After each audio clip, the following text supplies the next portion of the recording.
Hello lovely people, thank you so much for joining me today. And today we're gonna learn how to draw animals. To be precise, any animal we want. We're gonna go through some basic stuff for beginners, but I will also mix it up with some advanced things. So I really hope everyone can find something for themselves in this video. And remember, we only have one goal today, and this goal is to learn. So, why would we learn animals in the first place? To put it quickly, they are pretty cool. They are perfect subject to start if you never drew before, and if you already started and maybe thinking of career in games or movies, they are also incredibly important. Most of the games these days have some kind of creatures in them. We have mounts, companions, or even basic enemies are quite often just regular animals with some horns added on top of them. These beauties over here are gonna be your best friends for first few minutes of this video. In fact, they are gonna be your best friends for your whole drawing career. You probably already know that those are just basic shapes and you probably can draw them easily, but there is just one thing we wanna add here to spice things up. To put it simple, we are just gonna use some extra lines and pretend we are wrapping them around these objects. Or if that comparison doesn't work for you, try to imagine we are cutting this object in half. And just look at the difference. Now they are no longer empty shapes with no direction. With those lines we have general idea of them as a 3D object, and we didn't have to use any fancy shading for that, which saves us plenty of time. Let's look at those for a couple of seconds, as they will be extremely important for us later down the video. So, how would we start our drawing? There are of course various ways to start a sketch and methods that will help us with our goal. We could, for example, use lines to establish silhouette. We could use some boxes that will help us to understand perspective and volume, or we can maybe use some circles and more flowy form to create this organic and natural feel. Or we can do another thing, which is take those things, mash it all together and create our own method. Remember, whatever approach you choose, there is only one important goal here: for you to understand the object that you are drawing. And if you're new to this whole thing, I highly recommend to focus on drawing in basic shapes like boxes. They will allow you to understand the most, and volume is extremely important. It would also help you with proportion. Having flowy and organic feeling, it's really cool, but it also comes with confidence, and I just wouldn't focus on it when I'm new and start. And if you're very new and don't feel like experimenting, just remember one thing: whenever you are in doubt, just draw a box. Now, let's look at those steps I prepared for you. First, I did some objectively bad sketch. I used mix of random lines and shapes just to establish general proportion and relationship between certain parts, like how far is head compared to the paw, what's the distance between front and back legs, are my eyes aligned, are overall proportion alright. During this stage, it's extremely important to ask yourself those kind of questions and keep comparing one shape to another shape, your drawing to reference, and so on. And that's why it's so crucial to find a method that suits your needs and that's easy for you to understand, because during the whole process, at any given time, you want to be able to answer those questions.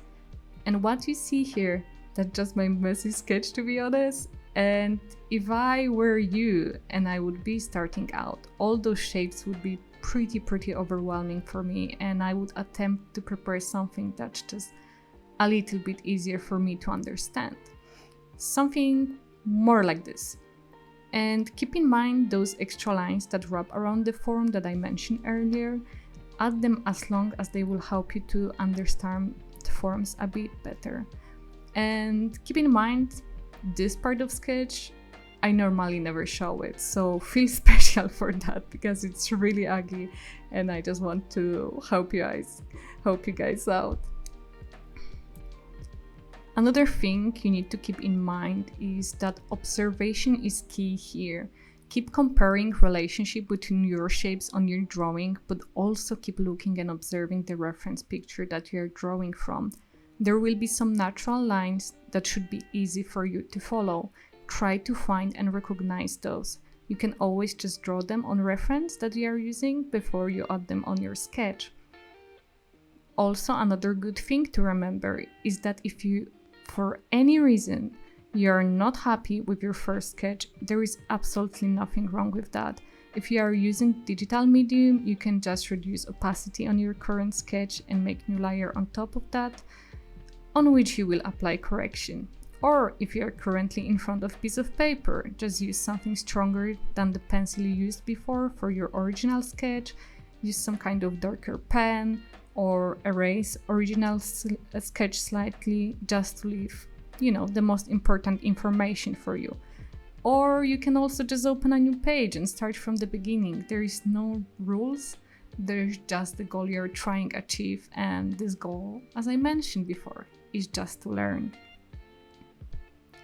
So while we are gonna carry on with the process, I would highly recommend you to try a couple constructions drawings like this before you move on to the next part and try to finalize the picture. Doing quick construction sketches like this daily will help you to improve extremely fast, and try everything you can think of. Nature is incredible, there is so many wonderful animals to study. I highly encourage you to just research and get creative. However, if you are short on time and have different goals to achieve, I would still highly recommend you to study horses, some type of canids like wolf or dogs, and some type of cats.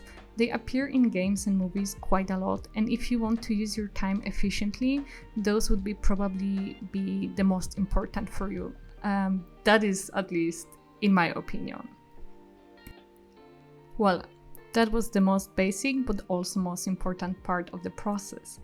But what's next? Well, we are following the lines we did previously. We are adding some details here and there, textures like fur or scales, depends on what you are drawing, and basically we are trying to give it our very best.